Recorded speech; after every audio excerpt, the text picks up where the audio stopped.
Olá, vamos começar mais um programa Marcelo Storck aqui pela TV Milênio, canal 13 VHF, a TV Cultura de União da Vitória, Porto União e região.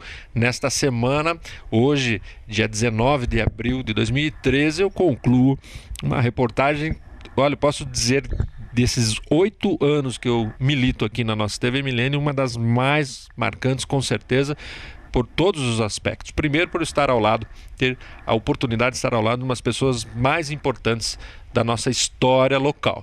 E depois também pela riqueza que esta pessoa traz culturalmente e principalmente fisicamente na cultura, por meio deste Museu da Família Sebem. Nós vamos conversar, concluir a reportagem hoje com Ulisses Antônio Sebem a respeito agora especificamente do museu inaugurado em 2012. Um instantinho só e nós estaremos oficialmente concluindo o programa Ulisses Sebem aqui no programa Marcelo Storck. Um instantinho só, estarei de volta.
Pois bem, continuando, já conversamos quarta-feira sobre sua chegada à União da Vitória, sua ida ao caminho de Santiago de Compostela, e agora vamos conversar sobre este museu.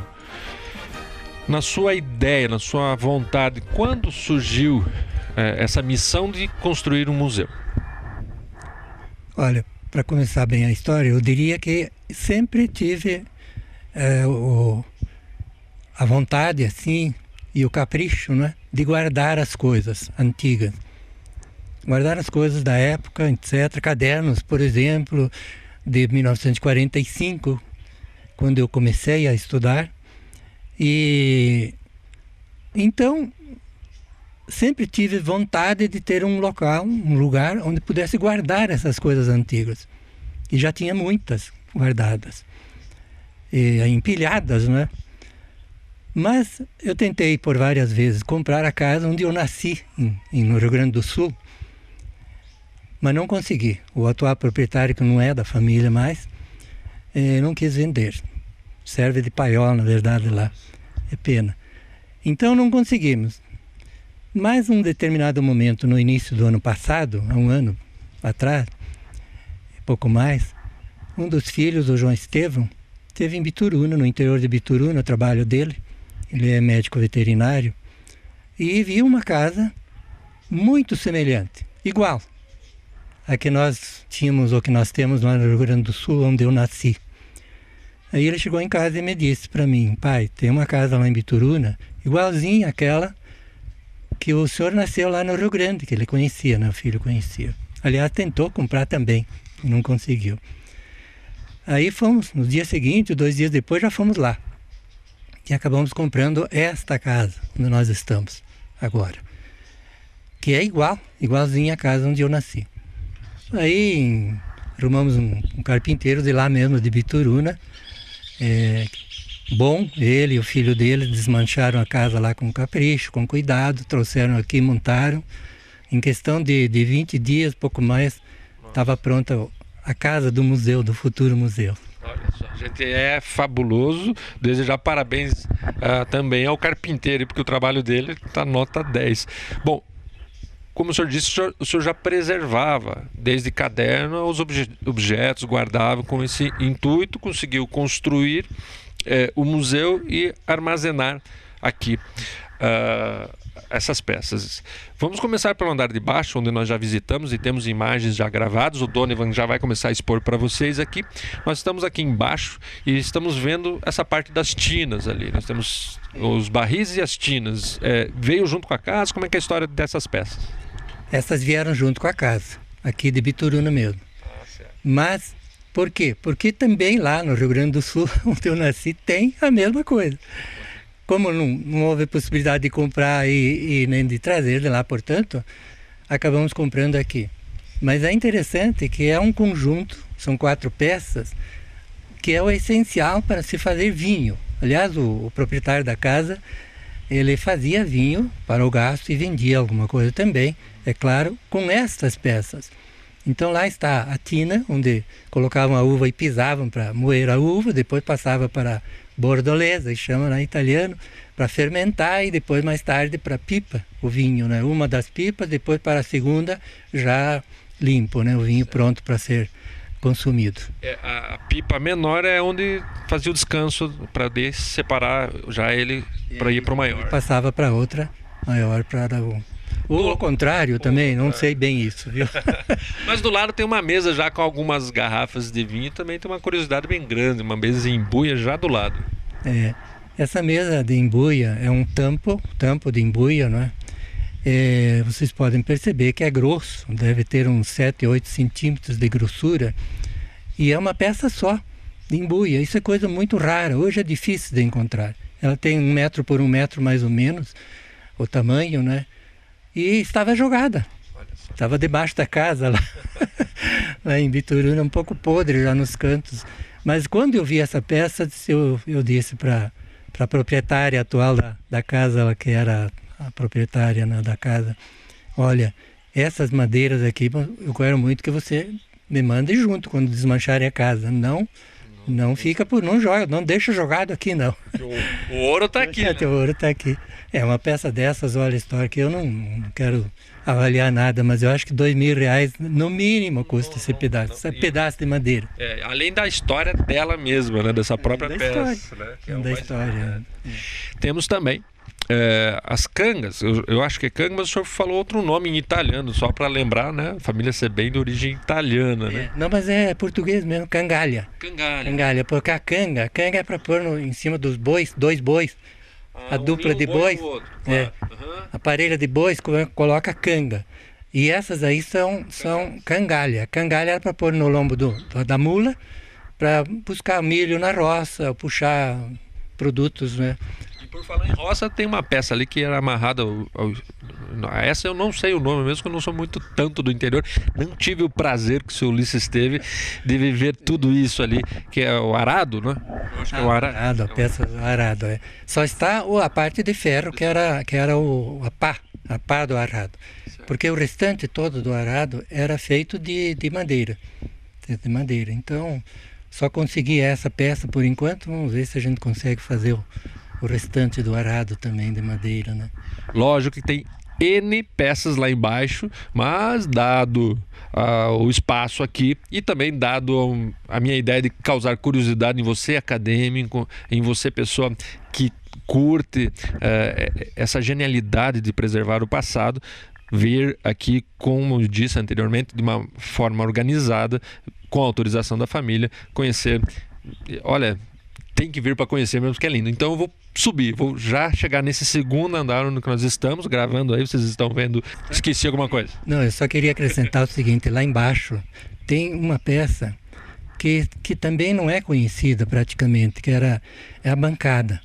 Em italiano chamavam de banco, il banco, que é a bancada. Nessa bancada, as pessoas faziam todas as peças de madeira, tudo que era feito, desde gamela até soalho, janelas, enfim, tudo era feito nessa bancada.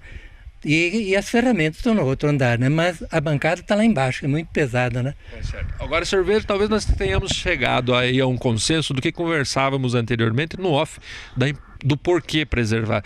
A bancada para mim era uma coisa muito natural, porque o pai tinha a rodo isso. Então eu passei aqui, para mim, a bancada joga fora, encosta, coisa e tal, e na verdade para outras pessoas, aquilo que para mim é muito natural, para outras pessoas, como para o senhor, realmente tem o seu valor, como de fato tem, né? Com certeza. É extraordinário, viu? Porque hoje não se encontra mais.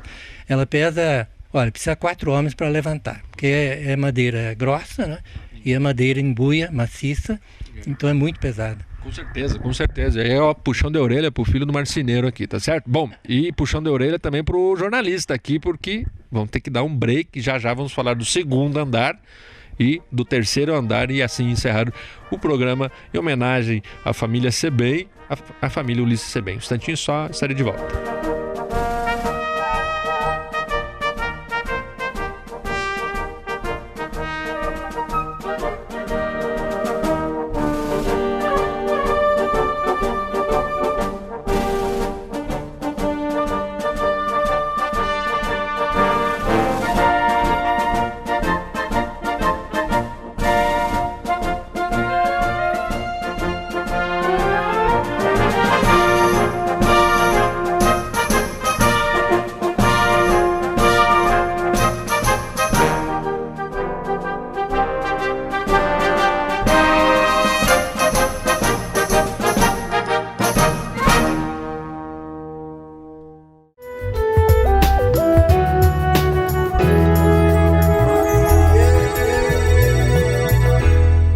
Não importa qual o seu estilo, na Fiat Fama tem um Uno que vai combinar com você e com o seu bolso. Novo Uno Vivace 2013 a partir de 27.370. Novo Uno Economy 2013 a partir de 28.990. Venha para a Fiat Fama. Aproveite as ofertas do Encarte Glória de abril. Arroz parboilizado urbano 5 kg 8,95. Farinha de trigo nordeste 5 kg 8,60. Macarrão ninfa com ovos 500 gramas 1,99. Café damasco 500 gramas 6,48. Achocolatado Todd 400 gramas 4,58. Wafer Balduco 130 140 gramas 1,29. Faça já o seu cartão Glória. Até 40 dias sem juros para pagar. É bem mais fácil comprar assim.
Continuando nosso passeio, neste passeio pelo Museu Família Ulisses Sebem, já digo assim, aqui em União da Vitória. Estamos exatamente no andar aqui em que gravamos e chegamos a essa parte que nós já mostramos na quarta-feira do Caminho de Santiago de Compostela, algumas relíquias da família, mas eu quero direcionar agora o nosso bate-papo essa parte do quarto em que nossa, a riqueza do local é fantástica. Ali nós temos a cama em que os seus filhos nasceram e do lado nós temos o berço que todos os seus filhos foram embalados, isso? Foram criados dentro desse berço, né? 7 filhos, 6 homens, 1 mulher. Aí o quarto de casamento nosso, 55, janeiro de 55. E também as outras peças que Tem um guarda-roupa guarda-roupa. do Schwirk. A colcha, nós não falamos nada, mas a colcha que está sobre a cama foi bordada pela Yolanda, minha esposa, antes de casar.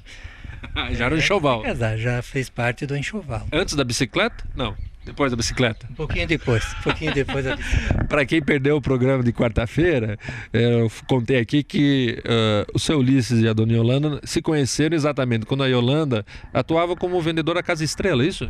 Casa Estrela. Casa Estrela... Na Manoel Ribas. Casa Estrela ainda estava na Manoel Ribas. 53, né? 53. Março de 53. O seu Ulisses foi lá, naquela dúvida, caso comprou a bicicleta, caso ele fez as duas coisas. Comprou a bicicleta e conquistou a dona Yolanda. A vendedora da bicicleta. Aí ela fez essa coxa, nós temos aí um mosquiteiro em cima aí desse berço que velou, né? Foi velado o sonho e o sono de todos os filhos do casal. E isso era até uma cultura, porque eu volto para o andar de baixo, mas primeiro eu vou subir para mostrar outra cama. Essa você vai dizer assim, não, seu Ulisses é nota 1000, porque ele tem nada mais, nada menos que a cama em que os pais, desde lá em Bento Gonçalves, no Rio Grande do Sul, constituíram a família. Já se emocionou aqui, vão dar um time, mas... Faz tempo que o senhor pensa nesse museu, porque ter preservado essa peça realmente talvez seja um dos pontos que para o senhor tenha mais sentido, né? A das peças do museu, a que me deu mais trabalho foi essa cama. Realmente foi difícil de conseguir, de descobrir onde ela se encontrava, porque ela estava no mato, realmente, abandonada, no interior lá do distrito de Santo Antônio, em Bituruna, numa propriedade de um sobrinho neto meu, e totalmente destruída, na verdade. Aí eu fui lá mesmo assim, não queriam me dar porque acharam que eu não tinha mais recursos, não tinha mais cura na cama. Disse, não, eu vou levar os pedaços que ainda sobram. Trouxe, estivemos aí em uns 10 locais diferentes, mais ou menos, para poder reformar a cama, mas ela está aí reformada, vocês podem perceber, né? É a cama que pertenceu aos meus pais, onde os meus pais tiveram 14 filhos, 7 homens, 7 mulheres. Eu sou o 12º filho, do Luiz e da Josefina Denardi Sebem. E trouxeram do Rio Grande em 1936 com a mudança. Nela é que nós fomos concebidos, né? E depois da morte da minha mãe, do meu pai primeiro, depois da minha mãe, ficou com os sobrinhos, com o filho primeiro, aliás, com o irmão primeiro, depois com os filhos dele e depois com os netos. Mas ela está aí, felizmente consegui trazer. Foi trazida e foi colocada aqui no dia antes da Páscoa deste ano agora. Olha, que bacana, olha que oportunidade é minha, né? Agora, desculpe fechar ainda nisto, mas é que talvez meu instinto paterno esteja em alto, que estamos esperando aí a cegonha chegar para outubro, talvez seja isso que me prenda mais atenção. Já que esqueci da bancada, eu lembro tanto dessas coisas aqui relacionadas. Do lado tem um berço, é isso? E não era da sua família, uma peça isolada, ou era da sua família? Tem um berço em madeira, é isso? Um berço em madeira. Esse veio daqui do interior, porque eu não consegui trazer o do Rio Grande, mas é semelhante também. O berço, que era onde eram embaladas as crianças, logo que nasciam, né, pela mãe, de um lado. E do outro lado está um baú, onde guardavam a roupa, no baú, também de madeira. Então, são originais, todos eles são originais, só não são realmente os que eu fui embalado, não. Olha, é tanto, como eu digo, hein, e tenho dito, é tanta peça que tem que montar o especial do museu, mas na verdade o museu foi feito para ser sentido e a TV não passa tudo, passa a imagem, mas não passa o aroma, não passa tanto o aspecto espiritual, tem que vir sentir. E ali, nesse terceiro andar, inclusive, nós temos a primeira máquina de escrever utilizada pelo seu Ulisses, quando o irmão dele, inclusive, certo, dava as dicas, o irmão mais velho dava as dicas, e tem também primeiro computador do Moinho Tupi, isso? E também o primeiro notebook. Nós vamos falar dessa parte de digitação agora. Aquela máquina de escrever lá da ponta é a primeira que o senhor aprendeu a datilografia? É, a primeira, ela do Cândido, meu irmão Cândido, lá em Santo Antônio ainda, 1950, 51, que eu trabalhei com ele lá. Ele tinha um armazém e eu trabalhei lá com ele. Com esta máquina eu aprendi a escrever. Depois, com outras máquinas de calcular, por exemplo, aquelas de tocar com a manivela, com a mão, manivelinha, eu também aprendi lá no Concândido. E hoje elas estão aqui, porque os filhos dele, do Cândido, quero agradecer muito a eles também, né, me deram essas máquinas para colocar aqui no museu, que estavam com eles, né. Olha só que lindo, né? Realmente, vocês viram as imagens, fantástico. E aí o senhor dá um upgrade, vamos falar assim. Dessa máquina, o senhor tem um microcomputador que é um dos primeiros do Moinho Tupi. Uma revolução para a época, certo? Ele foi trazido em 87 por um amigo meu, que mora em Londrina hoje, que é desse movimento Serra. Como já existia o movimento, nós trabalhávamos, tínhamos escritório em Curitiba, temos até hoje, né? E ele estava indo para Londres, para a Inglaterra, a serviço. E aí eu perguntei para ele, escuta, se você conseguir um computadorzinho, alguma coisa assim, para ajudar no trabalho que a gente faz, inclusive para levar junto nas reuniões, nos encontros, etc., você traz. E ele me trouxe esse notebook. Ele trouxe de Londres. É o que vocês estão vendo aí com mouse, inclusive com impressora. Tem impressora. Esse notebook tinha impressora. Era uma folha só que entrava de uma em uma, né? Colocava uma folha, ela saía por baixo, impresso. Olha, interessante. Interessantíssimo. Olha, existe também um setor de armas que eram comuns na época, que se caçava muito naquela época. Caçava porque até tinha muitos animais. Caçavam até antas aqui em Bituruna. Eu lembro bem que os meus irmãos mais velhos iam final de semana caçar antas, caçar veados, né? Essas coisas era comum. E então tem algumas espingardas, aquelas de carregar pelo cano, né? O que chamavam de pica-pau, e outras, né? Certo. Também alguns acessórios, ferramentas, melhor dizendo, de marcenaria, algumas delas, inclusive, que ajudaram a construir essas casas aqui reconstruída, inclusive na chácara da família Sebem. Essa ferramentaria de marcenaria que está ali, ela pertencia ao dia a dia das famílias da época, como hoje é para nós um cortador de grama, uma mangueira de jardim, mais ou menos assim, ou era uma família de marceneiros? O meu pai era muito caprichoso, sabe? Acho que herdei dele um certo capricho nessas coisas. Então ele guardava tudo certinho, tudo direitinho. Cepilhos, por exemplo, tinha uma coleção enorme de cepilhos. Fazia todo tipo de trabalho, sabe? E alguns cepilhos grandes, não sei se você viu lá um enorme, assim. Se você levantar, deve pesar em torno de 10 quilos. Cepilho enorme, cepilhar madeira assim, mais bruta, né? E tudo guardadinho. Então, grande parte dessas ferramentas ainda são da época. Sim, todas elas são da época, não quero dizer, não são da família, são de pessoas que depois a gente foi juntando e conseguindo com outras famílias antigas italianas, a maioria delas, e que também tinham essas ferramentas, né? Porque muitas das ferramentas que o meu pai trouxe do Rio Grande do Sul desapareceram, sabe? Emprestavam, não voltavam, e é assim, aconteceu, né? Infelizmente é assim, mas acontece, né? Me chama bastante atenção porque o meu pai, Deus o tenha, o senhor Bruno sempre falava a respeito dos telhados na época, que eram feitos, para mim era taipa, o senhor já me corrigiu, já puxou a orelha, taipa era pedra de fato, mas ele era um nome parecido, em que as tabuinhas eram cortadas aí para fazer o telhado e a própria rachadura da madeira conduzia a água. E o senhor tem guardado uma peça, deve ter mais de 100 anos aquela peça, né? Tem bastante tempo. Tem uma peça aí, tem a ferramenta que eles usavam para fazer essas tabuinhas, chamavam de tabuinha para cobrir casa. A casa que nós moramos, a família morou aqui em Santo Antônio durante os primeiros 15 a 20 anos, eu tenho a impressão, era coberto com tabuinhas desse tipo aí. Não dava goteira. Impressionante. Hoje, telha, né, dá goteira. Não tinha. Por quê? Porque exatamente isso que você falou. Elas estão cheias de nervuras, né? Para chamar assim. Então, é claro, são sempre 2 camadas de tabuinhas. Coloca uma camada e depois a outra por cima, sempre fazendo o contraste, né, Aldo? E aí não dá goteiro de jeito nenhum.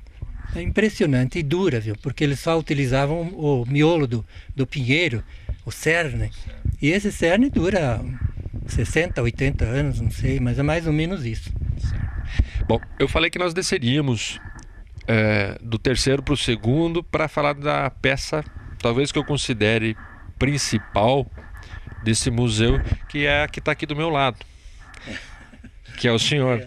Essa peça é insubstituível, essa peça ímpar, e eu quero agora, para fechar nosso bate-papo, cumprimentando a todos da família Sebem, parabenizando, felicitando-os por ter um patriarca aqui que está sempre nos trilhos com relação à educação, à evolução social, espiritual e religiosa, e principalmente sendo para frente, olhando para trás, preservando, com isso dando aulas e mais aulas de história para todos nós por meio do seu exemplo, que é o seu Ulisses.